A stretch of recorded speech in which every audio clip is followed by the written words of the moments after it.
So thank you so much.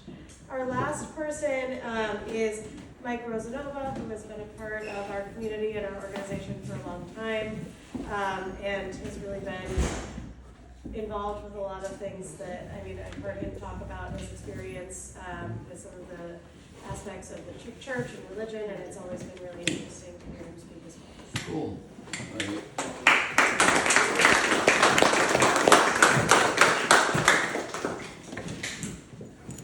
Okay, I have the impression that this would be a really good time for you put one foot in, you put the 1 foot out, you shake it all around. This would be a really good time for that.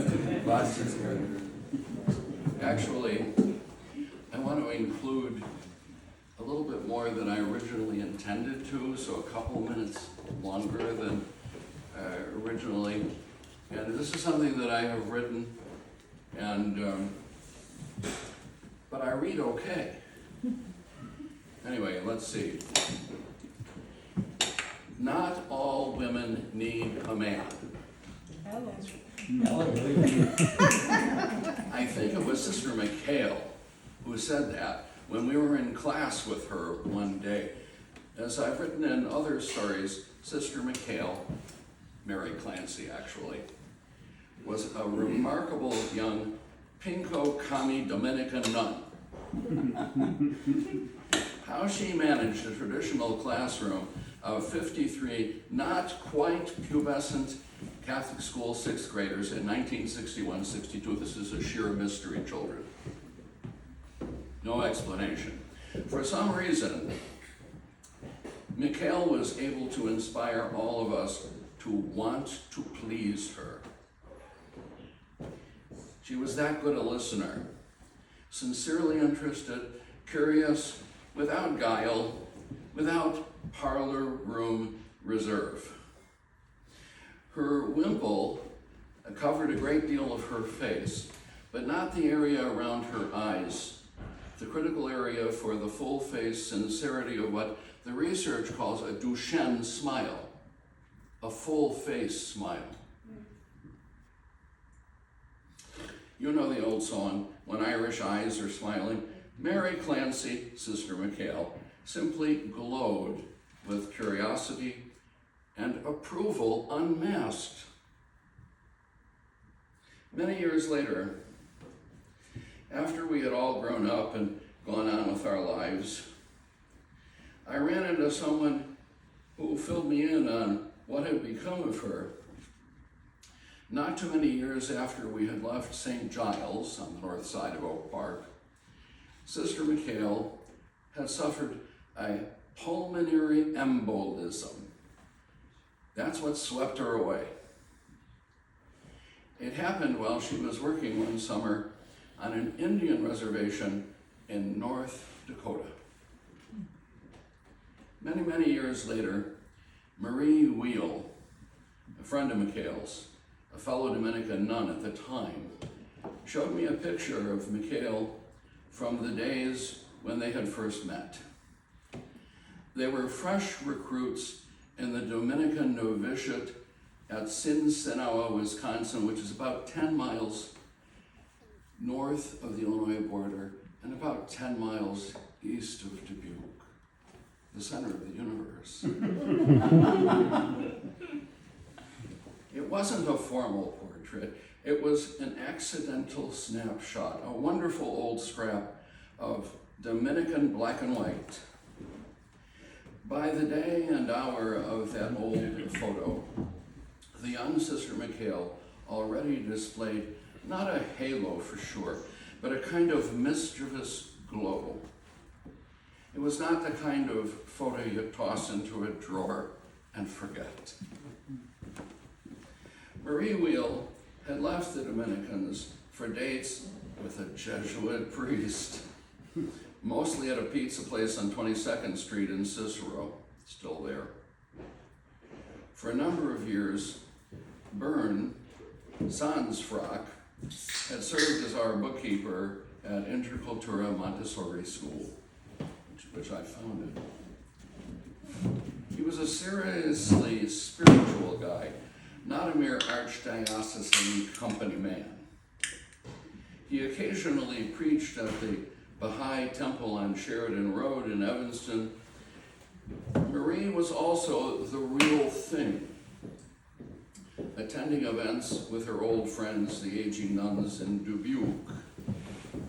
So when Marie showed me that old photo of Sister Mikhail Mary Clancy, I was genuinely touched. I remember the day in 6th grade when Sister Mikhail rolled back the generous white sleeves of her medieval Dominican habit, counted out the last of the pennies, nickels, dimes, and quarters from the mission's donation box, held up her hands for all of us to see, and asked us, "Do you see the dirt on my hands, kids? That's what people mean when they say filthy lucre." I remember thinking she was intelligent and kind, that you could see it in her eyes. We couldn't help but laugh. I remember laughing. Not all women need a man. It was no joke. It was an explanation of the Dominican vow of celibacy, right? The same as the vow of poverty. Community meant everything. Loyalty, mutual support, right? There was no further story. Many, many years later, I was working on a volunteer project for the Alumni Association at Yale. Yes, sorry, I apologize to those of you who don't like Yale. I ran into Jill, Yale BA 1976, Loyola MSW 96, PhD in 2010. Wow. Okay. Jill was working as a social worker at the time of our volunteering.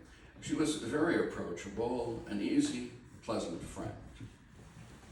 A number of years before, Jill and her husband were going through some hard times. They had 2 little kids when they divorced. It wasn't pleasant. Jill and the kids were desperate and adrift. But Jill, who was Jewish, had a friend who was a Benedictine nun living in St. Scholastica's up on Ridge Avenue in Rogers Park, the northern end of the Red Line, still Chicago, not quite Evanston. Jill and the nun were soulmates and lesbian partners. When Jill's partner passed away, the nuns at St. Scholastica's rallied around Jill and the kids, feeding them, hosting them, helping in 1,000 ways. At one chapter meeting, one of the nuns spoke up, saying, "Why don't we just say that we're women who love women? Some of us, maybe most of us. That's nothing to be ashamed of." Let me skip.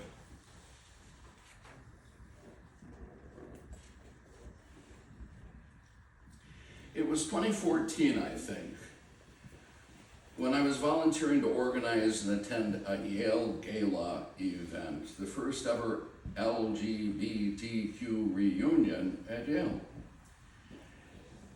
New Haven is just across Long Island Sound from Queens and Brooklyn. So I made a side trip to visit my daughter Grace and her husband Barry. Well, he was almost a husband at that time. Grace was working for a union, the American Federation of Teachers. A bunch of heartless bureaucrats, by Grace's account. So Grace juggled my visit with her schedule by introducing me to the New York subways. She figured out how to get me all the way to Washington Square in Manhattan and all the way to the Strand, a really phenomenal multi-story used bookstore, which I really loved. But the next day, Grace accompanied me to Christopher Street. Christopher Street, of course, was the site of the Stonewall riots, which took place on June 28th, 1969, the summer after my freshman year at Yale. No, of course I wasn't there in 1969. Yes, I was involved in the student movement demanding justice for Bobby Seale and the Black Panthers. Yes, I marched along with lots of other students against the draft, against the war in Vietnam. But no, publicly protesting for gay rights at the age of 19. Who are you kidding? When Grace and I were standing in front of the Stonewall Inn, some older guy stopped to talk with us. He said he had a daughter too. Would we like him to take a snapshot? There it is. It's in my book. And then he asked me what I was doing that evening and whether I'd be interested in getting together.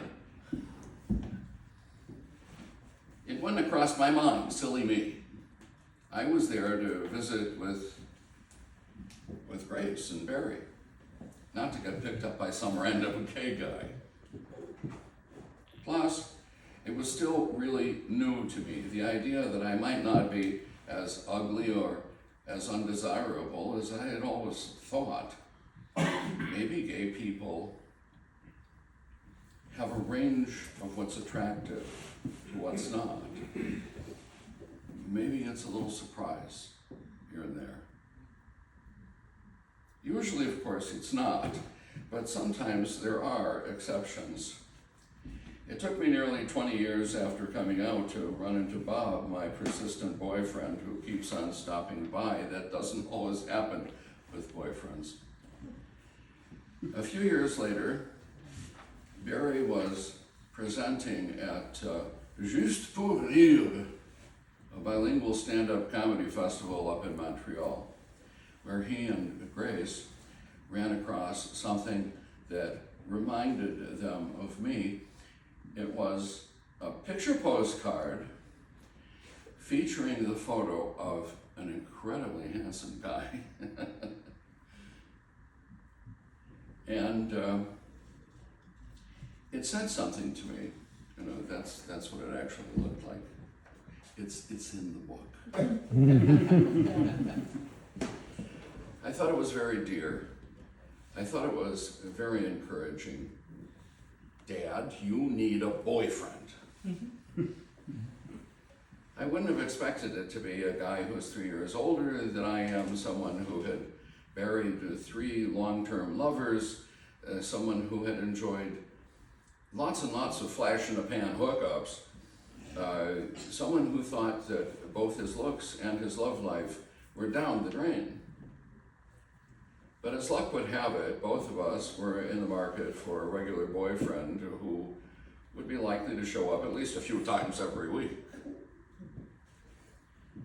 I dragged Bob to the Loyola Hospital gym because he really needed to do something with his left leg after the knee replacement surgery. You know, you get older.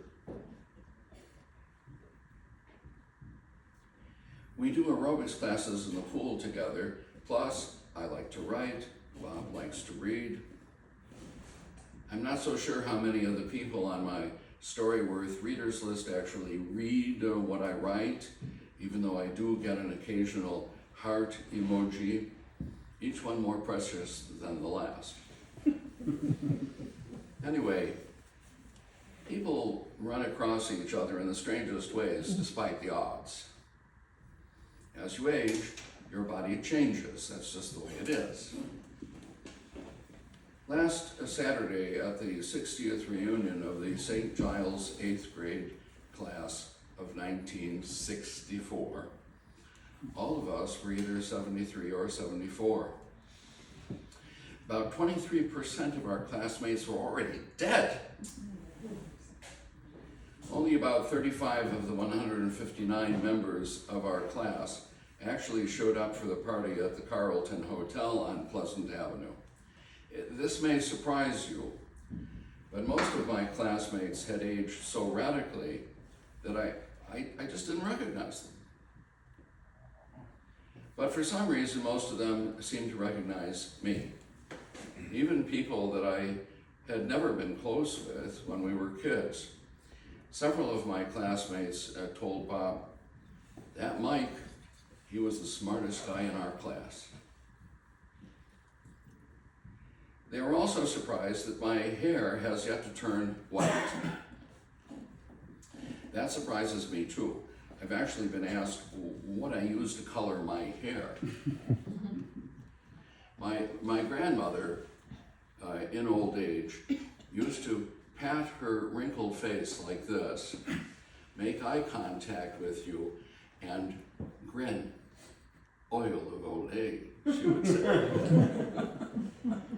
But she didn't believe in cosmetics, and neither do I, so this is as good as it gets. For me, one of the highlights of the reunion was sitting next to Tom and Mary Broman and their 30-something son, Peter, a music teacher who was wearing a dramatically sequined black dinner jacket, waiting to step onto the stage with his folks and the other old-timers who were about to belt out whatever they could remember of the Beatles, the Bee Gees, and Sweet Caroline. Peter was the piano man. Bob and I had traded a glance. Clearly, Peter was one of us. God bless Tom and Mary for bringing Peter into the world. But what most surprised me was that not one, not two, but 3 of my classmates, all of whom were women, gave me a hug as we were leaving, and each one of them said, Mike, I'm so happy that you and Bob are together. The end.